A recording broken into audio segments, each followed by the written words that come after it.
कैसे हो? आप सभी का स्वागत है आपके अपने YouTube चैनल आकांक्षा एकेडमी पर। आज के इस वीडियो में हम लोग चर्चा करने वाले हैं भारत के उच्च न्यायालय के बारे में, सर्वोच्च न्यायालय के बारे में बात करेंगे, जिसे हम सुप्रीम कोर्ट के नाम से भी जानते हैं या शीर्ष अदालत के नाम से भी जानते हैं। तो चलिए वीडियो की शुरुआत करते हैं। जब हम बात करते हैं तो ये हमारी सुप्रीम कोर्ट है जो कि दिल्ली में स्थित है। किसी भी देश को चलाने के लिए तीन चीजों का होना सबसे जरूरी है। तो हमारे भारतीय संविधान में भी इस तरीके की व्यवस्था की गई है। हमारे भारतीय संविधान में भी राज्य की शक्तियों को तीन अंगों में बांटा गया है। वो तीन अंग कौन कौन से हैं?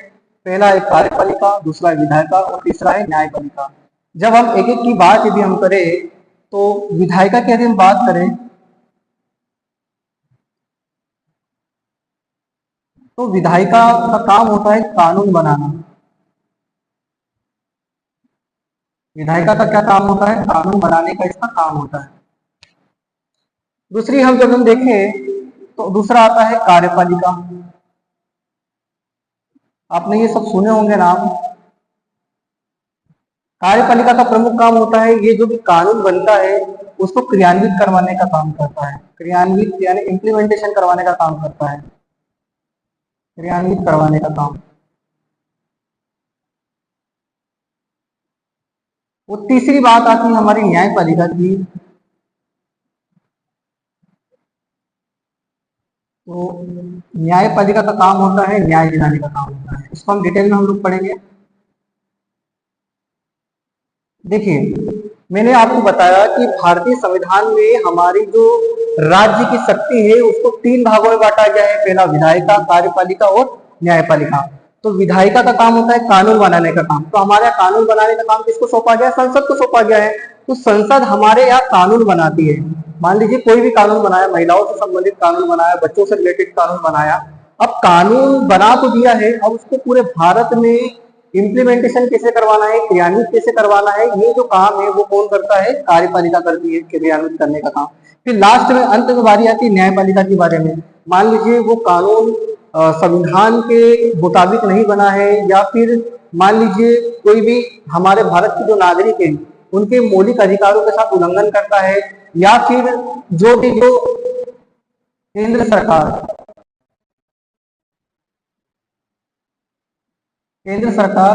या राज्य सरकार के बीच में कोई विवाद होता है तो उस विवाद को निपटाने का काम भी कौन करता है? न्यायपालिका करती है। ठीक है, तो ये सारी चीज को हमने देखी। साथ ही साथ सबसे प्रमुख इसका काम होता है संविधान की व्याख्या करना।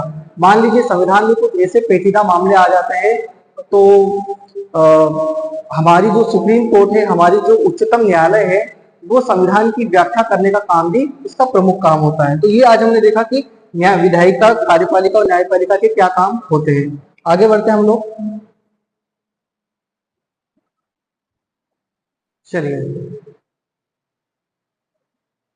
थोड़ा सा सेटिंग में मिस्टेक हो गई है। चलिए देखिए,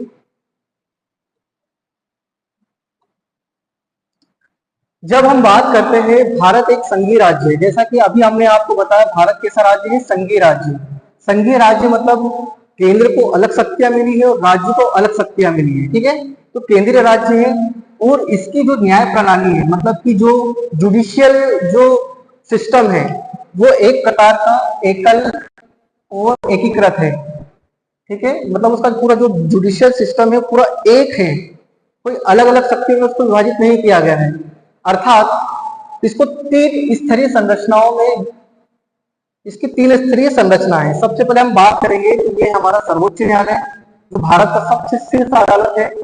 दूसरे नंबर पर आता है उच्च न्यायालय, जो कि जितने भी जो राज्य है, जैसे मध्य प्रदेश का अलग हाई कोर्ट है, उच्च न्यायालय है, छत्तीसगढ़ का अलग उच्च न्यायालय है, गुजरात का अलग है। तो इसी प्रकार जितने भी स्टेट है या फिर दो से अधिक राज्यों को मिला करके भी उनका एक उच्च न्यायालय होता है, हाई कोर्ट होता है। फिर उसी प्रकार हम लोग बात करें तो जितने भी जो राज्य है, राज्य के अंदर फिर क्या होते हैं? जैसे मान लीजिए एक राज्य है, ये हमारा राज्य है मध्य प्रदेश। अब मध्य प्रदेश की जब हम बात करें तो इसको मध्य प्रदेश के अंदर भी बहुत सारे डिस्ट्रिक्ट हैं। जैसे मान लीजिए 52 डिस्ट्रिक्ट है। ठीक है, अभी बढ़ गए होंगे लेकिन मेरे को इतनी नॉलेज नहीं है अभी फिलहाल में एमपी की जीके के बारे में।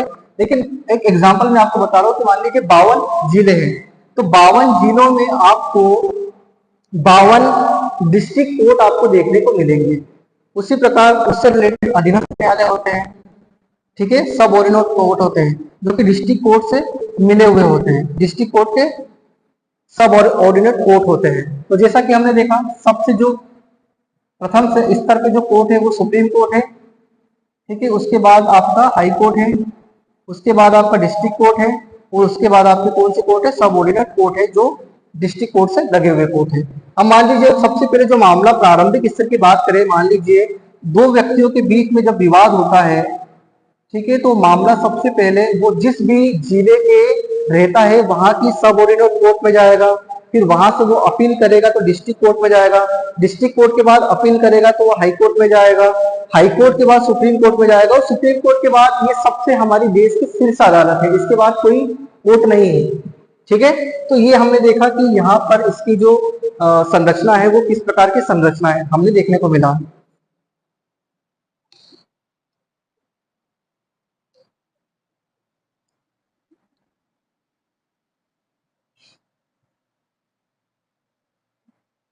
उसी के साथ हम जब बात करें तो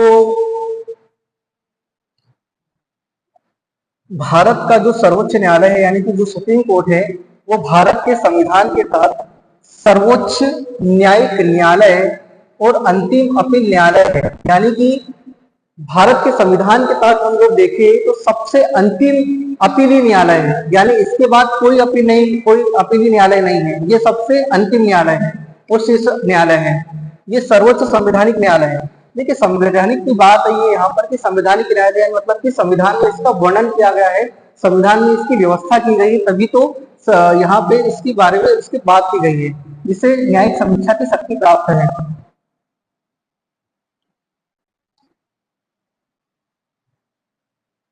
ठीक है, ये हम लोग देख रहे हैं भारत का संविधान है। अब हम बात करते हैं कि हमारे भारतीय संविधान के कौन कौन से ऐसे प्रावधान है जिसमें सर्वोच्च न्यायालय की बात की गई है, सुप्रीम कोर्ट की बात की गई है। तो चलिए इसको भी हम लोग देख लेते हैं। वैधानिक प्रावधान क्या है? देखिए सबसे पहले अब जब हम बात करें तो भारतीय संविधान में भाग 5, जब हम भारतीय संविधान के, ये हमारा भारतीय संविधान है, जब हम देखेंगे पढ़ेंगे तो भारतीय संविधान के भाग जो 5 है उसमें संघ को हम जब देखेंगे, संघीय व्यवस्था, संघ पर एक चैप्टर है, उसमें अध्याय है संघीय न्यायपालिका। संघीय न्यायपालिका का हम देखेंगे तो इसके अंतर्गत सर्वोच्च न्यायालय की बात की गई है, सर्वोच्च न्यायालय के बारे में बताया गया है। जब हम भारतीय संविधान के अनुच्छेद,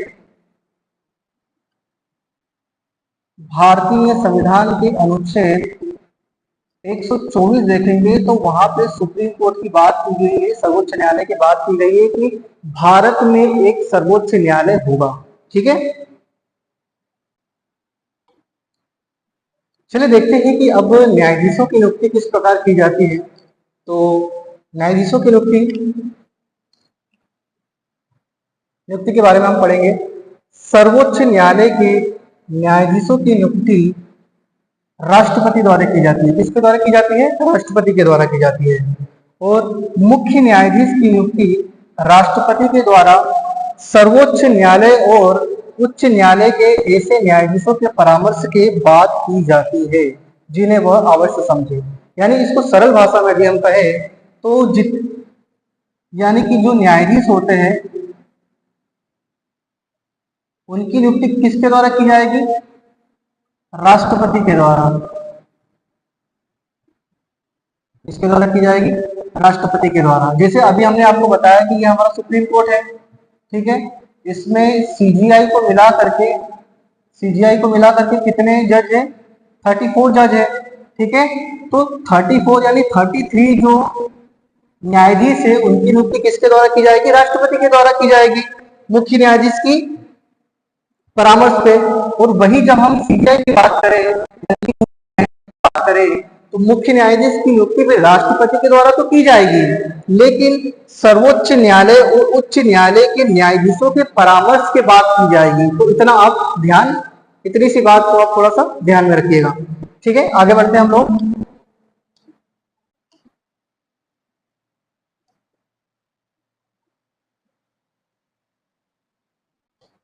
चलिए अब हम लोग बात करेंगे कि अगर आप भी न्यायाधीश बनना चाहते हो तो न्यायाधीशों की नियुक्ति के लिए आवश्यक योग्यताएं कौन कौन सी होना चाहिए, यानी कि किसी व्यक्ति में कौन कौन सी योग्यता होना चाहिए ताकि वो न्यायाधीश बन सके, मुख्य न्यायाधीश बन सके या न्यायाधीश बन सके। तो चलिए बात करते हैं हम लोग सर्वोच्च न्यायालय के न्यायाधीश के रूप में नियुक्त होने वाले व्यक्ति में निम्नलिखित योग्यता होनी चाहिए। ठीक है, यानी कि सुप्रीम कोर्ट के न्यायाधीश के रूप में नियुक्त होने के लिए किसी व्यक्ति में निम्नलिखित योग्यता होनी चाहिए। सबसे पहले क्या होना चाहिए, वो भारत का नागरिक होना चाहिए। भाई भारत के नागरिक होंगे तभी तो आप न्यायाधीश बन पाओगे। ठीक है, और दूसरी चीज, वह 5 वर्षों तक किसी उच्च न्यायालय या लगातार उच्च न्यायालय का न्यायाधीश रहा हो। क्या बात कर रहा है वो, यानी कि आप 5 वर्षों तक किसी भी न्यायाधीश से उसके पद पर रहे हो, या फिर तीसरी कंडीशन क्या है, वह किसी उच्च न्यायालय या लगातार उच्च न्यायालयों में 10 वर्षों तक अधिवक्ता के रूप में प्रैक्टिस करा हो। ठीक है, क्या कहने का मतलब क्या है कि हाईकोर्ट में 5 वर्षों तक या तो न्यायाधीश के रूप में रहा हो या फिर 10 वर्षों तक उस उच्च न्यायालय में किसी अच्छे अधिवक्ता यानी कि एडवोकेट के रूप में प्रैक्टिस करा हो, और प्रैक्टिस भी कैसी करी हो कि राष्ट्रपति की राय में वह एक अच्छा प्रतिष्ठित विधि देता हो, तभी उसको न्यायाधीश के रूप में नियुक्त किया जाएगा। ठीक है, ये कंडीशंस है किसी भी व्यक्ति को न्यायाधीश बनने की योग्यता है। आगे बढ़ते हैं हम लोग।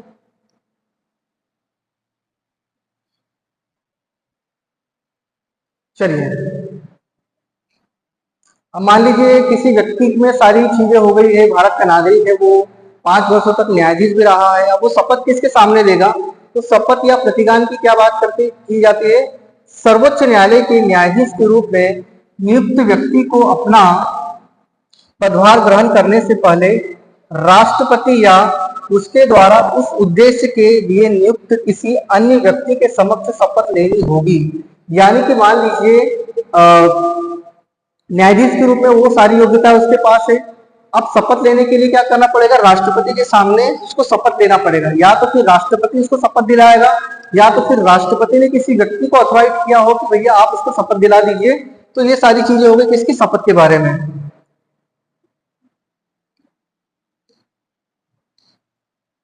बात करते हैं हम कार्यकाल के बारे में, समय के बारे में, कि न्यायाधीश कितने समय तक अपने पद पर बना रह सकता है। तो संविधान ने सर्वोच्च न्यायालय के न्यायाधीश का कार्यकाल निश्चित नहीं किया है। जब भी हम संविधान को देखेंगे तो संविधान में ऐसा कोई प्रावधान नहीं आपको मिलेगा कि राष्ट्रपति का कार्यकाल कितने वर्षों तक के लिए होगा, भाई 5 वर्ष 6 वर्ष, ऐसा कोई निश्चित समय नहीं लिया गया है। लेकिन इस संबंध में निम्नलिखित 3 प्रावधान किए गए हैं। वो प्रावधान कौन कौन से, चलिए आपको बताते हैं। पहला प्रावधान तो यह है कि वह 65 वर्ष की आयु प्राप्त करने तक पद पर बने रहते हैं। उनकी आयु से संबंधित किसी भी प्रश्न का निर्धारण संसद द्वारा निर्धारित प्राधिकारी और तरीके से किया जाएगा। वह दूसरा, वह राष्ट्रपति को पत्र लिखकर अपने पद से इस्तीफा भी दे सकता है, या फिर संसद की सिफारिश पर राष्ट्रपति द्वारा उन्हें उनके पद से भी हटाया जा सकता है। ठीक है, तो देखिए क्या बोला इसमें कि 65 वर्ष तक की आयु तक तो वो अपने पद पर बना रह सकता है। ठीक है, या फिर उसका कोई ऐसा प्रश्न निर्धारित हो आयु का संबंध में, तो संसद यहाँ पर उसके संबंध में कोई भी जो भी चीजें बनाना चाहे तो वो बना सकता है प्रावधान। फिर इससे पहले भी राष्ट्रपति जो न्यायाधीश होगा वो अपने पद से इस्तीफा भी दे सकता है। राष्ट्रपति को एक पत्र लिखेगा, पत्र लिख करके अपने पद से इस्तीफा भी दे सकता है कि साहब आप लोगों को नहीं रहना है, मैं इस्तीफा दे रहा हूँ, अपने पद से त्याग पत्र दे रहा हूँ, तो उस दिन से भी हटाया जा सकता है। या फिर एक प्रावधान भी किया गया है, राष्ट्रपति द्वारा उनके पद से हटाया जा सकता है। ठीक है, अब न्यायाधीशों को अपने पद से किस प्रकार हटाया जा सकता है इसके बारे में हम लोग देखेंगे।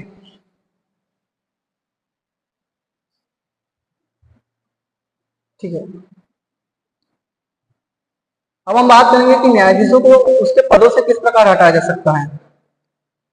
सर्वोच्च न्यायालय के किसी न्यायाधीश को राष्ट्रपति के आदेश से उसके पद से हटाया जा सकता है।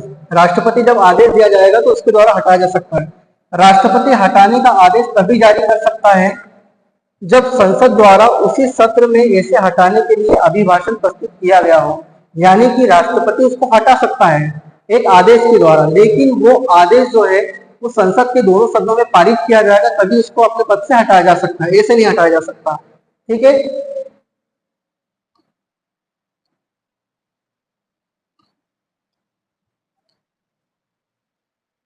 देखिए अब वो अभिभाषण में क्या होगा, वो आदेश में किस प्रकार होगा।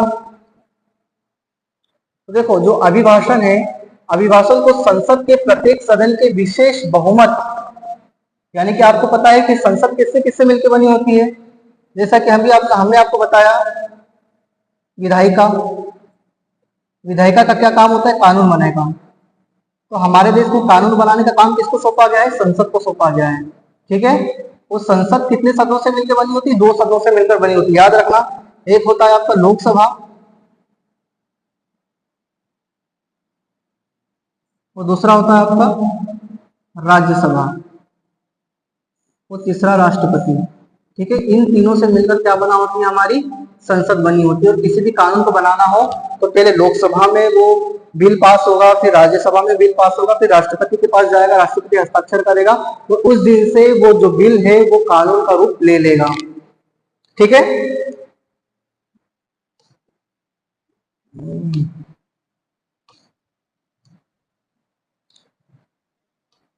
देखिए अब मैंने क्या बताया आपको कि सदन के विशेष बहुमत अर्थात उस सदन की कुल सदस्यता का बहुमत और उस सदन में उपस्थित और मतदान करने वाले सदस्यों के कम से कम 2/3 बहुमत द्वारा समर्थित होना चाहिए। हटाने के आधार है सिद्ध दुर्व्यवहार और असक्षमता। देखिए किसी भी न्यायाधीश को हटाने के लिए 2 चीजें होना जरूरी है। सबसे पहले वो असक्षम होना चाहिए, यानी मान लीजिए वो काम करने में असक्षम हो, पूरी तरीके से असक्षम हो गया हो, या फिर दुर्व्यवहार के कारण भी इसने ऐसा कोई कृत्य किया है जो दुर्व्यवहार की श्रेणी में आता है, तो इस प्रकार उसको विशेष बहुमत के द्वारा हटाया जा सकता है। ठीक है, अब एक चीज बता दूं मैं आपको कि अभी तक सुप्रीम कोर्ट के किसी भी जज पर महाभियोग नहीं लगाया गया है। ठीक है,